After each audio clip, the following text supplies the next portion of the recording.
Good morning, sunshine. Welcome back to my channel.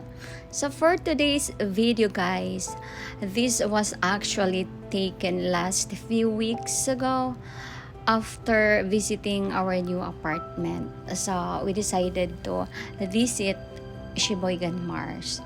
So it's medyo malapit lang siya. So we decided na bibisitahin namin bago kami uuwi sa aming tirahan. So, while traveling, naisip ko, why not? Mag-vlog ako even short, di ba? So much for that, andito na kami. So, it's not really scary, di ba? Kasi hindi naman siya gaano kataas. At saka, yung hagdanan, meron din siyang, what do you call that? Basta yung may hawakan ba? So, it's not really scary. So, on top of that, makikita mo yung tanawin, yung view niya. 'Di ba ang ganda? So, yan pala yung tinatawag nila yung Sheboygan Mars. So, meron akong nakikita dyan na nagfi-fishing. I thought nagfi-fishing siya pero nagde-deer hunt pala siya. I mean something hunting.